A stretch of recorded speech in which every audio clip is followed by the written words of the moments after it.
कहते हैं कि माँ कात्यायनी की अगर आप सही मायनों में पूजा अर्चना करते हैं तो आपको सही जीवन साथी भी मिल जाता है। किस प्रकार से माँ की पूजा करें कि जीवन साथी उनको सही मिल सके, ये भी पंडित जी से पूछे जरा। सुन पा रही हैं शशि? मैं थोड़ा सा समझ पाई हूँ, शायद नेटवर्क का प्रॉब्लम है। वैभव, आपने कहा जीवन साथी सही मिले, ऐसा कुछ आपका वो था जी, कि जी। यंगस्टर्स के लिए जरा पूछ लेते हैं कि माँ की कैसे पूजा अर्चना की जाए, क्योंकि ये बहुत बड़ी बात है जीवन में।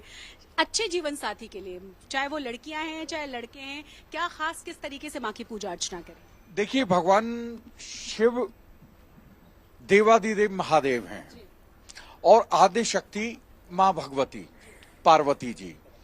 तो अच्छे वर की प्राप्ति के लिए माँ पार्वती जी से प्रार्थना की जाती है कि हे गौरी शंकर अर्धांगिनी यथा त्वम शंकर प्रिया तथा माम कुरु में कल्याणम कांत कांताम मनोरमाम।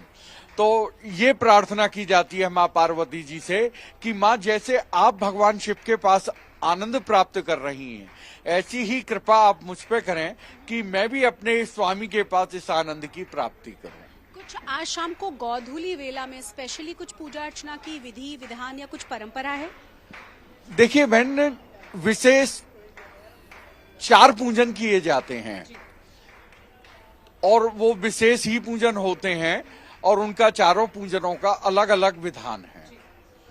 तो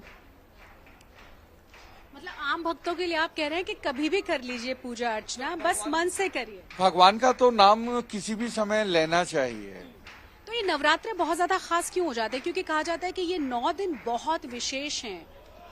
देखिए, वैसे तो नवरात्र वर्ष में 4 आते हैं। 2 गुप्त नवरात्र होते हैं और 2 ये प्रत्यक्ष नवरात्र होते हैं। और जैसा कि मैंने कहा कि कितनी भी बड़ी गलती करके माँ, जैसे अभी शशि जी कह रही थी मेरी बहन, कि कितनी भी गलती करके माँ के पास जाओ, माँ सब प्रकार के कोपों से रक्षा कर लेती है। तो और ये भी कहा गया है, आदि गुरु जगत गुरु शंकराचार्य जी ने ये शब्द कहे थे कि कुपुत्रो जाए तक क्वचत अपनी कुमाता ना भक्ति। पूत का पूत हो जाते हैं, माता कुमाता नहीं होती। जैसे एक मैंने बचपन में अपने बड़ों से एक कहानी सुनी थी कि एक माँ अपने बेटा अपनी स्त्री को, वैश्या को खुश करने के लिए अपनी माँ का दिल ले जाता है निकाल करके, और वो ठोकर खार के गिरता है। उसके पश्चात भी माँ कहती है, बेटा उठ जा, तुझे चोट तो नहीं लगी। तो माँ का तो कोई किसी से समानता की ही नहीं जा सकती।